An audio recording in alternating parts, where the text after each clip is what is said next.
बहुत समय पहले की बात है। कासगंज नामक एक सुंदर सा गांव हुआ करता था। उस गांव में एक लकड़हारा रहता था जिसका नाम रामू था। रामू बहुत ही ईमानदार और मेहनती था। वह हमेशा अपने काम से खुश रहता था। उसके पास ज्यादा पैसे नहीं थे, लेकिन वह अपनी जिंदगी से संतुष्ट था। रामू के परिवार में उसकी पत्नी और उसके 2 बच्चे थे। रामू सेठ लालचंद के यहाँ लकड़ी काटने का काम करता था और लकड़ी काटने के बदले में सेठ लालचंद रामू को पैसे देता था, जिससे रामू और उसके परिवार का जीवन व्यापन होता था। सुमन, मैं काम पर जा रहा हूँ। आज बहुत देर हो गया है, तो तुम बच्चों को स्कूल छोड़ाना। जी, स्कूल तो मैं छोड़ आऊंगी, लेकिन मोनू और चिंकी पिछले 2 दिन से कह रहे हैं कि उनके स्कूल की टीचर स्कूल की फीस मंगा रही है। हाँ, तो जाकर दे आओ ना स्कूल की फीस।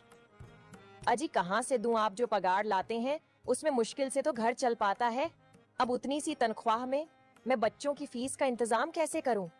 अजी मैं एक बात आपको साफ साफ कह देती हूँ, आप सेठ लालचंद जी से पगार बढ़ाने की बात कहिए। दिन पर दिन खर्च बढ़ता जा रहा है। बाजार में अगर सब्जी लेने निकलो तो सब्जियों के दाम आसमान छू रहे हैं, और बच्चों की पढ़ाई का खर्चा, घर का खर्चा, अब इतनी कम तनख्वाह में कैसे गुजारा होगा? ठीक है, मैं आज ही सेठ जी से थोड़ा पगार बढ़ाने की बात करता हूँ। इतना कहकर रामू काम पर चला जाता है।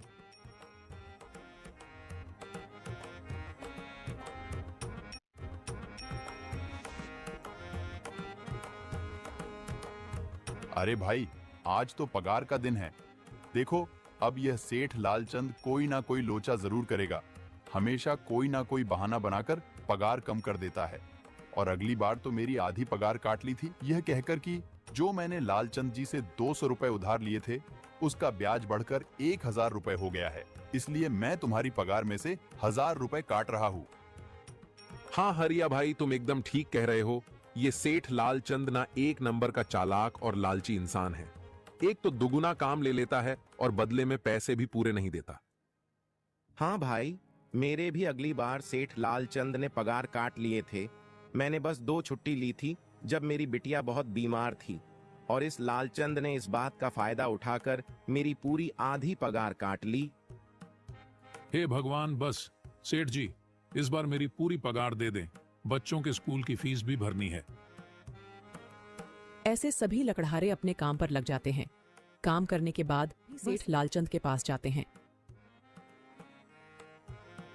सेठ जी, महीना पूरा हो गया है, हमें हमारी तनख्वाह दे दीजिए। देखो भाइयों, अभी मेरे पास तुम्हें देने के लिए पैसे नहीं है। अभी माल नहीं बिका है, सारा माल गोदाम में ही पड़ा हुआ है। कल या परसों तक तुम्हें तुम्हारी तनख्वाह मिल जाएगी। पर सेठ जी, अभी हमारे पास बिल्कुल पैसे नहीं बचे हैं। घर का भी सामान लाना है, बच्चों की फीस भरनी है। अरे मैंने कहा तो सही, 1-2 दिन और रुक जाओ, कल या परसों तक पैसे मिल जाएंगे। अभी मेरे पास पैसे नहीं है। सभी लकड़हारे निराश मन से अपने अपने घर आ जाते हैं। अजी क्या हुआ? इस बार कितना पगार मिला है? सुमन, अभी कोई पगार नहीं मिला। सेठ जी ने कहा है कि 1-2 दिन में पगार मिल जाएगा। पगार नहीं मिला? आपको तो पता है ना, बच्चों की फीस भरनी है। इनकी स्कूल टीचर ने आज साफ साफ चेतावनी दे दी है कि अगर कल फीस नहीं लाई तो बच्चों को घर पर ही बिठा लेना। अब बताओ मैं क्या करूं? मैं क्या करूं सुमन, ये सेठ जी समय पर कभी पैसे देते ही नहीं है। अब तो बस हम इंतजार के सिवा और कुछ नहीं कर सकते। 1-2 दिन की बात है, देख लेते हैं। ऐसे ही 2 दिन गुजर जाते हैं। 2 दिन बाद सेठ लालचंद सबको पगार देता है। अरे हरिया, ये ले अपनी इस महीने की पगार। सेठ जी, यह तो बस 2000 है। मैंने तो इस महीने 3000 तक का काम किया है। हाँ, काम तो किया है, लेकिन तूने 1-1 घंटे आराम भी तो किया है। ये पैसे उसी आराम के कांटे हैं। पर सेठ जी, आपने तो कहा था 8 घंटे काम के महीने में 3000 मिलेंगे, और मैंने तो 8 घंटे काम किया और 1 घंटे आराम। देख हरिया, मुझे ज्यादा हिसाब किताब ना समझा। ये 2000 रख, अगर चाहिए तो, और अगर नहीं चाहिए तो कहीं और काम ढूंढ ले। बेचारे हरिया के पास उन पैसे को लेने की सिवाय और कोई रास्ता नहीं था। हरिया चुपचाप वह पैसे रख लेता है। रामू, ये लो तुम्हारे 2500 रुपए।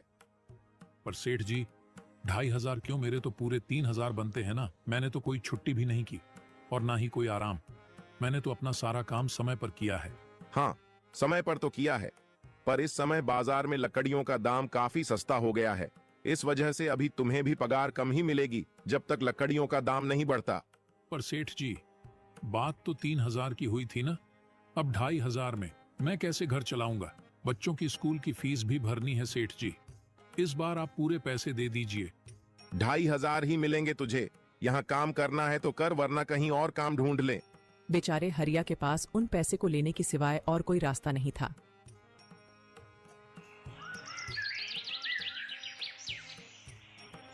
अरे भाई, यह सेठ लालचंद एक नंबर का बेईमान इंसान है।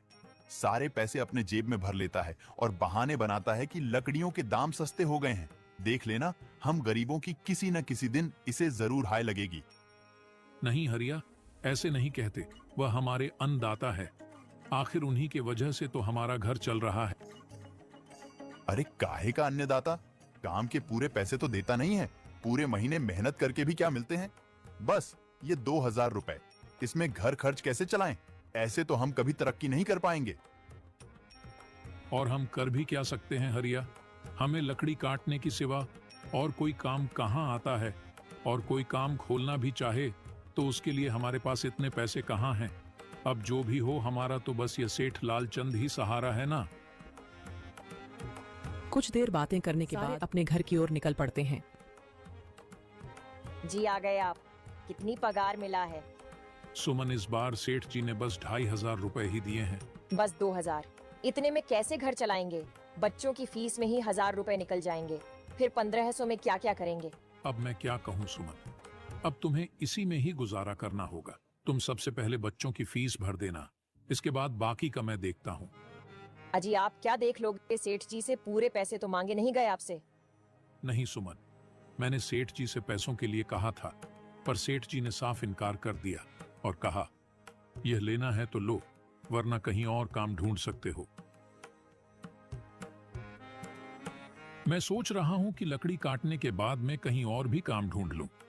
सेठ जी के यहां से काम करने के बाद मैं दूसरी जगह पर काम किया करूंगा, इससे कुछ ज्यादा आमदनी हो जाएगी। आज ही मैं सेठ जी के यहां पर काम करने के बाद और भी जगह काम ढूंढने जाऊंगा। इतना कहकर रामू काम पर निकल जाता है और जैसा कि रामू ने कहा था, वह लालचंद के यहाँ काम करने के बाद काम की तलाश में निकल जाता है। रामू पूरे गांव में काम ढूंढता है, दुकानों दुकानों पर जाकर लोगों से काम मांगता है, मगर हर जगह रामू को केवल निराशा ही हाथ लगती है। अंत में थक हार कर रामू वापस जाने लगता है। तभी वह देखता है कि अचानक बहुत सारे भैंसों का झुंड उसकी तरफ दौड़े आ रहा है। यह देखकर रामू बहुत डर जाता है। वह इधर उधर देखता है तो उसे एक गुफा दिखती है और वह गुफा में जाकर छुप जाता है। जब भैंसों का झुंड वहां से निकल जाता है तब रामू की जान में जान आती है। हे भगवान, आज तो बाल बाल बच गया मैं, वरना आज तो मैं इन भैंसों के पैरों तलों तो कुचला ही जाता। पर यह मैं कहां आ गया? रामू यह सब सोच ही रहा था कि तभी उसकी नजर गुफा में रखी एक टोकरी पर जाती है। रामू उस टोकरी के पास जाता है। ये कैसी गुफा है? ये कैसी टोकरी यहाँ पड़ी है? इसे मैं घर ले जाता हूँ, सामान रखने के काम आ जाएगी। रामू जैसे ही उस टोकरी को हाथ लगाता है, गुफा में से एक आवाज आती है, रुक जाओ, इसे छूने की कोशिश मत करो। यह आवाज सुनकर रामू एकदम पीछे हट जाता है। तभी गुफा में एक जिन्न प्रकट हो जाता है और वह रामू से कहता है, कौन हो तुम और मेरी गुफा में क्या कर रहे हो? मुझे माफ करना, आप जो भी हो। कुछ भैंसों का झुंड मेरे पीछे पड़ गया था और उनसे बचने के लिए मैं इस गुफा में आकर छिप गया और फिर मेरी नजर इस टोकरी पर गई। माफ कीजिए, मुझे लगा यहाँ कोई नहीं है तो यह टोकरी किसी की नहीं होगी, इसलिए मैंने इसे छुआ। रामू, तुम्हें डरने की जरूरत नहीं है। मैं तुम्हारे बारे में सब जानता हूँ। मेरी नजर एक बार भी जिस पर पड़ जाती है, मैं उसका इतिहास अपनी खुली आंखों से देख सकता हूँ। पर आप है कौन और आप इतने विचित्र क्यों दिखाई पड़ रहे हैं? आप अपना परिचय दीजिए। कौन है आप? मैं एक जिन हूँ और मैं कई सालों से इस गुफा की रक्षा कर रहा हूँ। यह गुफा मेरे पूर्वजों की है। इस गुफा में केवल वही इंसान घुस सकता है जिसका मन बिल्कुल पवित्र हो। अगर तुम अपवित्र होते तो तुम इस गुफा में कभी नहीं घुस पाते। तुम एक सच्चे इंसान हो, इसलिए तुम इस गुफा में घुस पाए और इस टोकरी को छू पाए। अब तुमने इस टोकरी को छुआ है तो यह टोकरी तुम्हारी हुई। नहीं, मुझे ये टोकरी नहीं चाहिए, मैं तो बस देख रहा था। डरो मत रामू, तुम ये टोकरी ले जाओ। ये कोई साधारण टोकरी नहीं है, बल्कि यह जादुई टोकरी है। जादुई टोकरी? क्या यह वही जादुई टोकरी है जिसके बारे में हमारी दादी कहानी सुनाई करती थी कि किसी गांव में एक जादुई टोकरी हुआ करती थी और वह सबकी इच्छाएं पूरी करती थी? हाँ रामू, ये वही जादुई टोकरी है। अब तुम इस टोकरी के मालिक हो। तुम इसके इस्तेमाल से अपनी स्थिति सुधार सकते हो, पर याद रखना, तुम जो भी वस्तु इस टोकरी में एक बार डालोगे, वह चीज ही तुम्हें बार बार इस टोकरी में डालनी होगी। इसके अलावा तुम और दूसरी कोई चीज इस टोकरी में नहीं डाल सकते। अगर तुमने ऐसा किया तो इसका परिणाम तुम्हें ही भुगतना होगा। मेरी इस बात को हमेशा ध्यान में रखना और सोच समझकर बिना लालच किए इस टोकरी में वह ही सामान रखना जिसकी तुम्हें जरूरत हो। रामू टोकरी को लेकर घर आ जाता है। सुमन, ये देखो, ये मैं क्या लेकर आया हूँ। क्या लाए हो आप? बस ये एक टोकरी। सबसे पहले यह बताइए, आप तो काम की तलाश में गए थे ना, तो कोई दूसरा काम मिला कि नहीं? नहीं। अरे सुमन, मेरी पूरी बात तो सुनो। ये कोई ऐसी वैसी टोकरी नहीं है, बल्कि ये एक जादुई टोकरी है। रामू सुमन को वह सारी घटना के बारे में बताता है जो उसके साथ हुई। अच्छा, तो आपका कहने का मतलब है कि इस टोकरी में हमें कोई ऐसी चीज डालनी होगी जिसकी हमें सबसे ज्यादा जरूरत हो। हाँ सुमन, हमें सोच समझकर ही इसमें कोई चीज डालनी होगी। रामू थोड़ी देर सोचता है, फिर उसका ध्यान उन लकड़ियों पर जाता है जो एक बार उसने सुमन को रखने को दी थी। सुमन, तुम्हें याद है, एक बार मैं जंगलों में लकड़ियां काटने गया था तो मुझे एक चंदन की लकड़ी मिली थी और वह मैंने तुम्हें लाकर दे दी थी। हाँ, दी तो थी। तो तुम उस लकड़ी को ले आओ। हम उस चंदन की लकड़ी को ही इसमें डालेंगे और उस लकड़ी से अपना एक व्यापार शुरू करेंगे। सुमन चंदन की लकड़ी को ले आती है और उसे टोकरी में डाल देती है। वह जैसे ही चंदन की लकड़ी उस टोकरी में डालते हैं, उसमें कई सारी लकड़ियां आ जाती हैं। अरे वह, यह तो चमत्कार ही हो गया। ये देखिए, कितनी सारी चंदन की लकड़ियां हो गई। अगर आप इसको बेचेंगे तो इससे काफी अच्छे पैसे मिलेंगे। हाँ राधा, मैं कल सुबह बाजार जाकर इनको बेच आऊंगा और जो पैसे मिलेंगे उससे हम अपने मोनू और चिंकी के स्कूल की फीस भर देंगे और बाकी बचे पैसों को संभाल कर रख लेंगे। अगले दिन रामू लालचंद सेठ के यहाँ काम पर ना जाकर चंदन की लकड़ियों को बेचने के लिए बाजार की ओर निकल पड़ता है।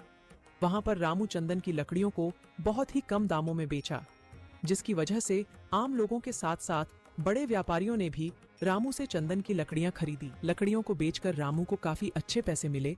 पैसों को लेकर चंदन घर आ जाता है। ये देखो सुमन, उन लकड़ियों को बेचकर मुझे कितने सारे पैसे मिले हैं। ये लो कुछ पैसे, इससे तुम कल मोनू और चिंकी के स्कूल की फीस भर देना। अच्छा, तो मैं काम पर जाता हूँ। अजी, आपके पास तो अब यह जादुई टोकरी है, तो अब आपको उस सेठ लालचंद के यहाँ काम करने की क्या जरूरत है? हाँ सुमन, मैं सेठ लालचंद जी के यहाँ काम पर नहीं जा रहा, बल्कि मैं तो वहां पर जो काम कर रहे बाकी के लकड़हारे हैं उन्हें ये खुशी की खबर देने जा रहा हूँ, क्योंकि सेठ लालचंद जी से मेरे साथ साथ वह लकड़हारे भी बहुत परेशान थे। इसलिए अगर मेरा भला हो रहा है तो क्यों ना मैं उन सभी का भला करूं। वह सभी बहुत ईमानदार लकड़हारे हैं, वह सभी बहुत मेहनत से काम करते हैं, मगर लालचंद ने कभी भी उनको उनकी मेहनत के सही पैसे नहीं दिए। इसलिए मैंने सोचा है क्यों ना मैं उनको अपने इस काम में शामिल कर लूं। हाँ जी, बात तो आपकी बिल्कुल सही है। अगर आप सभी लोग एक साथ मिलकर काम करेंगे तो हम सब बहुत जल्द ही तरक्की